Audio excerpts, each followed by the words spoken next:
To those who are cheering for my mom's life sentence, make sure you understand what you're actually cheering for: a killer to be released early. Welcome back to Litigious, where we untangle the messiest crimes and break them all the way down. No fluff, just facts and a little bit of side-eye. If you watched our last deep dive into the case that rocked the beauty world, you already know the twisted story of what happened to Fabio Sementilli, an industry icon betrayed by the person closest to him, his wife, Monica Sementilli. And if you're not familiar with the story, don't worry, I'll link that video in the cards and in the description box so that you can catch up. But today we are talking about one of the men who admittedly took the life of Fabio. His name is Christopher Austin, one of Monica's co-conspirators. In this video, we will listen to the victim impact statements from Fabio's daughters, Jessica and Isabella. I'm the daughter who found the dead body you killed, something that I will never get out of my head for my entire life. You had the audacity to cry on the stand in your testimony, saying how ashamed you are. That was a very nice act, but no one has sympathy for you. And if they do, they're just as delusional as you are. Congratulations to the prosecution for knowing who murdered my dad the first night and letting him roam the streets for 6 months. That was a nice one. And the court system for letting a murderer back on the streets on good behavior. Even better. I don't understand how you all fall asleep at night. Christopher Austin deserves a full sentence. He was there, he made the choice to kill somebody, and followed through. How does that warrant only 15 years? I will fight for you to rot in prison for the rest of your life. It's interesting you changed your story after getting a deal. A real honest man you are. If you get out on good behavior, you get to walk your daughter down the aisle, watch your grandkids grow up, and start over. Lucky you. We will never have any of that, and we didn't deserve that to happen to us. All because of you.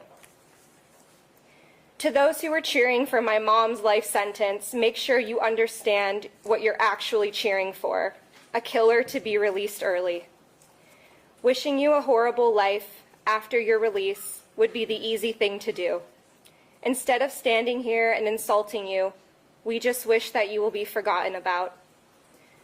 We hope your daughter wants nothing to do with you, and we hope she has a father figure in her life to show her what a real man is, because you are not one. You are a coward, stupid enough to blindly trust someone like Robert Baker. We can confidently say that you ruined our life, and we hope that you rot in hell, because no murderer deserves salvation. Over the years, my sister and I have been called brainwashed. Let me set this record straight and say that's not true at all.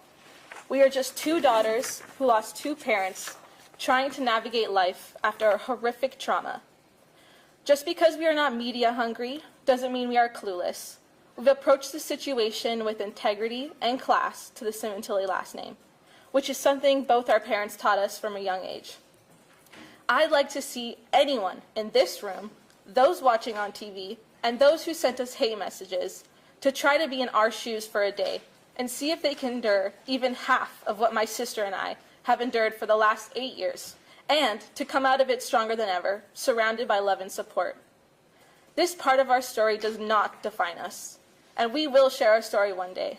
But for now, we will continue to bring peace back into our lives. Lastly, we are so disappointed in this court, the justice system, and in the prosecution for giving a murderer, Austin, a plea deal. As we said before, we are not sure how you sleep at night, knowing that a murderer will be back on the streets in 15 years. Heather, one of the prosecutors, once told us that she has a daughter around our age, and she can't imagine what we're going through. And that's really rich, coming from the person who gave one of the men who murdered our father a plea deal. You obviously didn't care about us or about justice. Beth Silverman, the other prosecutor, never treated my sister and I with respect. She allowed for my phone number to become public and let me receive countless hate messages. She continued to make it known that she did not care about us when she would make us wait at the courthouse all day to be called as a witness, only to eventually not call us. And we know all of this was done on purpose. My sister and I are the only victims in this case. We are the ones who lost a father. We are the ones who lost a mother. We are the ones who are receiving hate messages. And we are the ones disrespected by the prosecution who gave my father's killer a chance to see his daughter again when we will never get that chance. I hope we have made it known how corrupt this justice system is, and we urge this court, those watching, to give Austin, a murderer, a full life sentence for the murder of our father, who we love, think about, and miss every day. Thank you. Thanks for tuning in to this video. Let us know what you think in the comments down below. Be sure to like this video and subscribe. Also share if you like. We hope to see you in the next video. Stay safe and take care of your loved ones.